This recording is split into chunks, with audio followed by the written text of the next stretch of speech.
Thanks for joining us for part 2 of our conversation with Pastor Sergio Perez, talking about how he facilitates pastors working as one, the way Jesus prayed for in John 17. I didn't know many of the pastors because, like I said, I just focused on my ministry. I didn't care about anybody else. But when I was praying, God began to reveal to me who were the elders of the city, people that I needed to respect. And so he showed me Dr. Roberto Miranda. He's like one of the elders of the city. You need to respect, to pray for him. And so since then, I started praying for him. But we didn't have the opportunity to get together until later. Probably like around 1993, 1994, that's common members from our church, they decided to get us together. And that was the first time that we got together in a house for lunch in Dorchester. And but then I started, like approaching him more just to strengthen our relationship, our friendship. Yeah. And he was very, he was amazing and very generous with his time too, and invested in so many different things. And as a result, left his mark. For those who didn't know him, he passed away a few years ago, but left his mark on a lot of us. Yes. And so you guys start COPAHNI then together. That's right. And did you have a vision for what it would do, or was the idea at the start of we're just going to get more pastors to come together and be friends? Well, Dr. Miranda was a visionary, and he was good at writing. He started writing, the vision and the objectives, and pretty much many of the foundational structure of COPAHNI. And so, the idea was to serve as a means for God to prepare the way for revival, in the city, addressing different needs. And one of the things that we were blessed in his leadership was that since he was so good at writing and he had this capacity of taking advantage of every opportunity, one day he said, "Hey, Sergio, I read this in a magazine, and I think I would apply to this grant." So the first grant that he applied was for almost like $3 million. And with that, we created IEP, which was the Institute of Pastoral Excellence, and which was we created a whole curriculum to help pastors pretty much to understand what it means to have a more complex ministry, not the typical topics that for instance, if we have gone to pastors, oh, what is your need? Oh, my need is like worship, or my need is like, no, it wasn't that. It was like, there were topics like that had to do with administration, with social work, social ministries. So it was very different. And every pastor that participated during those years in this program, we saw fruits. We saw understanding ministry, with a wider view. So that was one of the blessings under his leadership. And then when I took over in 2011, I felt like there were so many needs that we needed to focus on at least 4 different areas, very concrete. So we decided to pretty much to focus all of our efforts into 4 different areas, which is evangelism, leadership, immigration, and emerging generation. So everything that we do pretty much is focused in one of these 4 areas. Say the 4 again, please. Evangelism, leadership, immigration, and emerging generations. So evangelism, because we feel like that's our main call as a church, as a body of Christ, the Great Commission. Leadership is that we know that an organization will be as large and as healthy as the leadership, as the character of the leader. Mm-hmm. So everything has to do with equipping, preparing them for a larger capacity, academics, theology school, all that leadership. Immigration, because we represent our people, our community, and my generation because it's key, to work with the next generations. Now, you mentioned evangelism around the Great Commission, and of course, Great Commission, for folks who may not have that that vernacular in their tradition, is go make disciples, baptize them in the name of the Father, Son, and the Holy Spirit, and teaching them to obey all I commanded. So now, when I talk about the Great Commission, I talk about it as a disciple-making thing, but you talked about it just now as evangelism thing. How do those two things relate in that priority for you?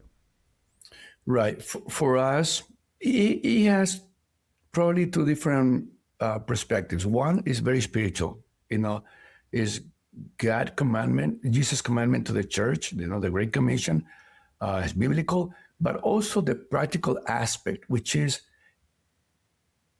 you don't if you don't have people coming to Jesus, there is nothing else you can do.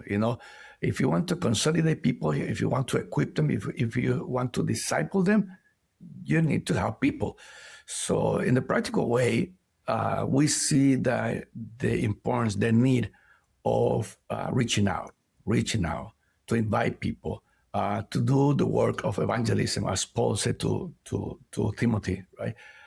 Do the work of evangelism.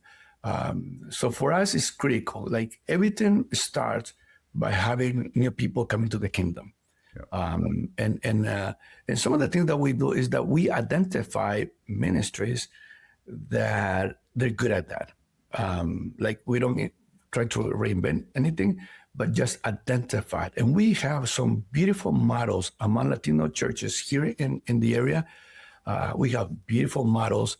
And when you approach these churches and you see what they do, that people might say like, oh, they're good at evangelism. But when you approach and when you get close to them and see what they do, it's so connected with evangelism. It's so connected. It's not just, bringing people to the Lord. But once you have people coming to the Lord, you have to disciple them, to follow Jesus. If you don't have evangelism, there isn't anybody to disciple. That's right. That's the practical aspect. And if your disciple making isn't working, you're not going to have much in the way of evangelism. So if you think you've got disciple making happening and there's not an evangelistic outcome, something's not right in that model. That's right. That's right. Yeah. That's right. That's correct. Yes. And so what, as you think back over those four priorities, four priorities, you said that's been it from the start, and those are still... No, not from the start, but when I took over the leadership, which was in 2011, right? Okay. So since then, we decided to focus on these four areas. Okay. And so as you look back over the whole time, what are the things you say, hey, here's 1, 2, 3 things, whatever it is. These are some really big accomplishments of what we've seen God doing through the unity that you all have shaped. Well, when I mentioned these four areas that we focus, that means that every retreat, we do retreat, workshops, special events, conferences. So every time we do one of these events, it's focused on one or two of these areas, all right?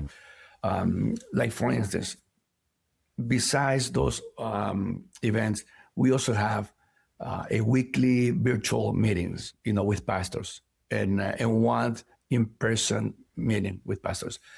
And I remember that not too long ago, and it was inspired by Vision New England. Remember when we did this, we wanted to hear what are the needs among, especially coming out of the COVID. Yep. And there's huge research and disciple making was one of the most important ones. And so for instance, we took the Richard Foster book, about disciplines. Celebration of Discipline. Yep. We took the book, and every week I delegated one chapter to, different pastor. Nice. One chapter, and so they prepared themselves, in order for them to share the most important aspect. And if it wasn't too long, they will read some of that. But mainly was to make like a summary of the whole chapter. That brought that sense of, like providing tools for themselves, but also to apply. Because then what I did is that I brought the same concept to my entire church. So in the church, I embraced the whole book, and I delegated to my pastoral team to share, every discipline, one discipline per Sunday, right? Mm. So I think that was beautiful, because it's a way to equip our pastors, Yeah. and they run with that also, and they apply it to their own ministries. So I think that was quite an accomplishment. It was beautiful, and we have done the same thing.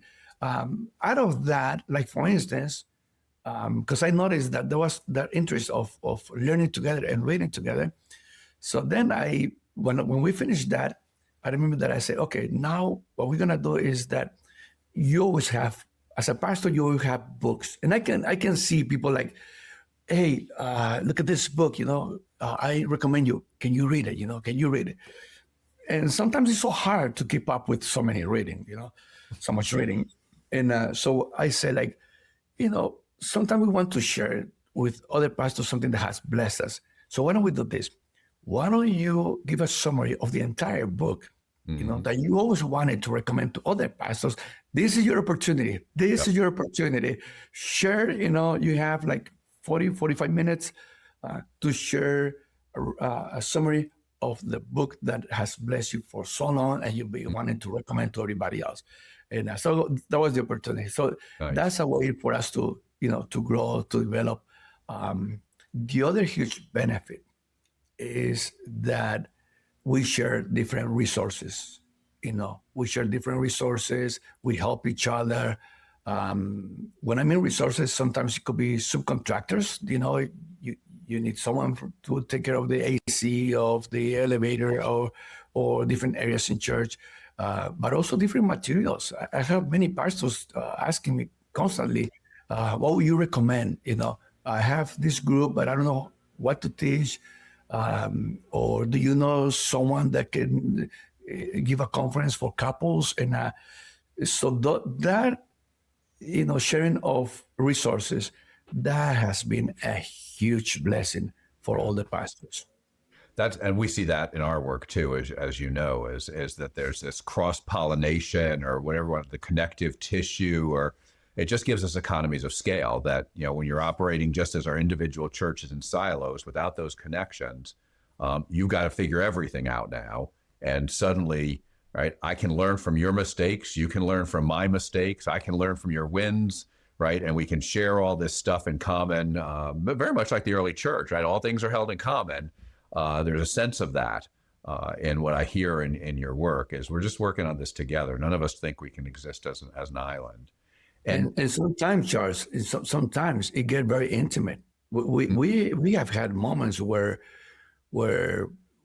we just sense that pastors are burdened with some, crisis in the churches.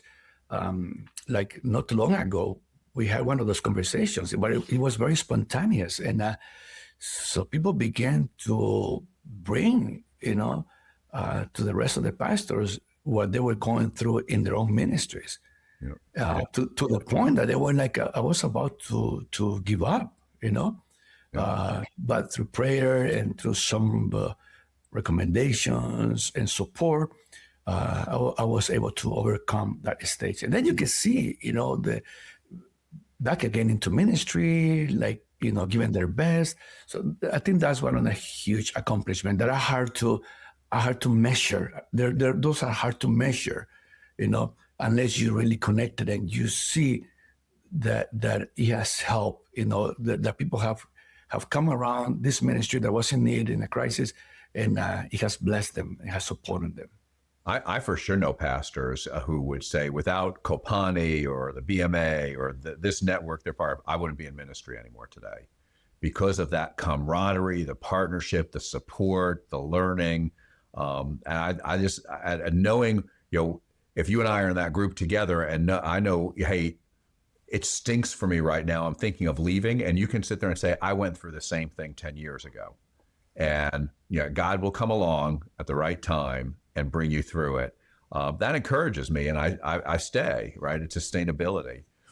And so you guys have been at this for decades, and so it's hard. It may be hard to look back, but if somebody were to say, "Hey, I think this is a good idea. I'd like to start something like this," what would be maybe 2 or 3 things you'd say, "Hey, definitely do this or don't do that"?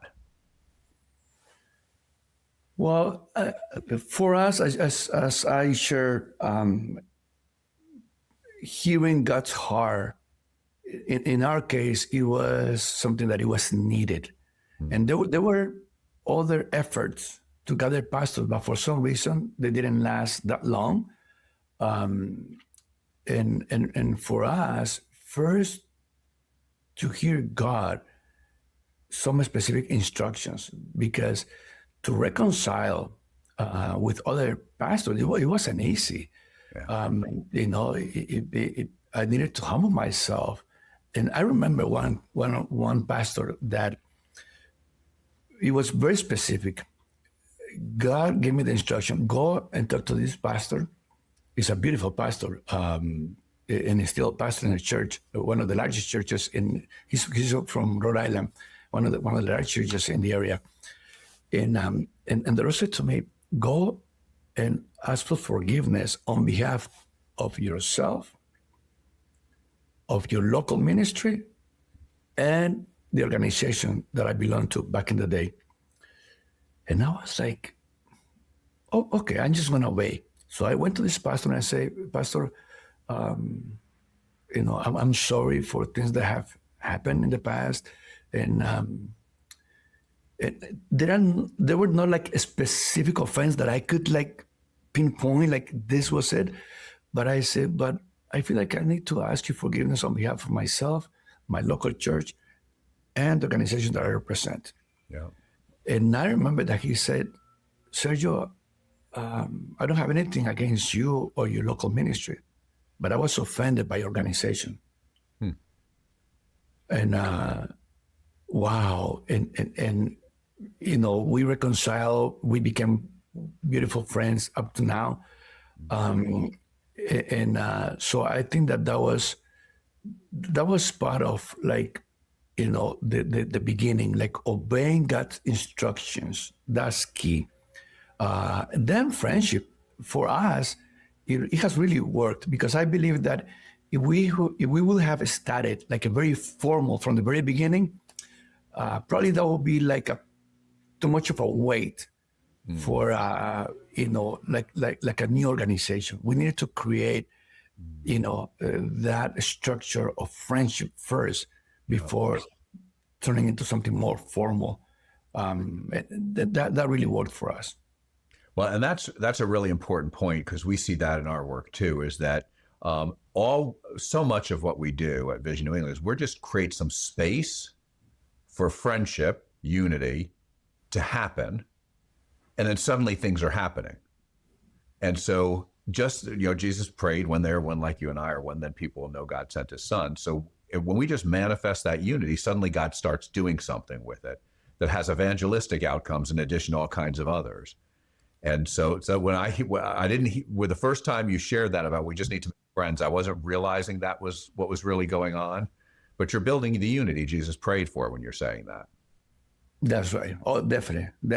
And the things the things that you learn from just sharing, because one of the things that I love to ask pastors is like, what is your niche? What is your strength? What is it that you're passionate about? To hear that, and for me, is what I call a prophetic vision of the city.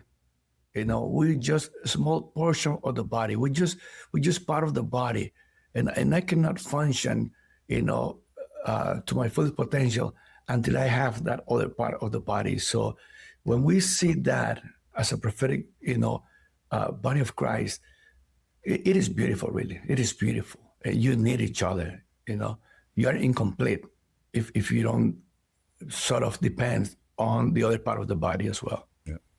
Now, if somebody is listening to this and saying, hey, I'd love to be part of COPAHNI, how do they do that? Our main form of communication is email. I pretty much share all the announcements and everything that goes on through the email. Because we don't use pretty much any other means. That's what we do. You can also contact me freely. Send me a text to my phone number, where I can give it to you, 617-312-0801, or to just write an email to COPAHNI. COPAHNI is COPAHNI @gmail.com. Great. And now, do I have to be a Latino pastor to be part of COPAHNI? Not exactly. It's just that for us, we pretty much do most of our events in Spanish. Yeah, because you have a mix of English speakers, English proficient, and people learning. Well, the thing is that sometimes when we have with Vision of England, we have done several workshops. So we invite people, their main language is English. So we interpret everything because at least among many of our pastors, they are still first generation of immigrants. We started seeing second generation, just a few, but still the majority of leaders in churches are first generation. So still, sometimes English is still a challenge for some of them. Well, and even if, I think I've certainly heard this from people who speak two languages. I don't, but I worked in an environment where people spoke a different language. They would speak English when we were together, but there would be times when they would just say, "Hey, Charles, hang on a second." And they would just have a 3-minute conversation in French because it just got too complicated trying to do the translation in their heads. And then they'd come back to English and say, "Okay, so here's what we just talked about." And so you can be bilingual, and it's still easier to go back to that native language, I think. And so to have the kind of conversation unity, I assume that's going to be a driver in what you guys are doing too. Right, it is. But at the same time, look, what happened is that Boston has a particular history when it comes to immigrants, because when I go to, for instance, Florida, Texas, California, even Chicago, you have. I remember that once I went to this church in San Diego, California. 85% Latinos. 85% Latinos. All right. But I will approach them and will speak Spanish. And they were like, I'm sorry, man, no Spanish. Why? Because they've been there for many generations, many generations. Yeah. So that church was 85% pretty much Latinos, and most of them, they were second, third, or fourth generation, or even fifth generation of immigrants. Here, the context is kind of different. The churches, that they started in ministry the early 40s, 50s, 60s, but then the next wave was in the 1980s. Mostly Central and South America. Prior to that, it was mainly from the island, Puerto Rico, Dominican Republic. But then in 1980s, it was like a whole new wave of immigrants and churches and pastors. And so, like I said, our services are bilingual. Because 37 years. Imagine that. So now I'm officiating marriages of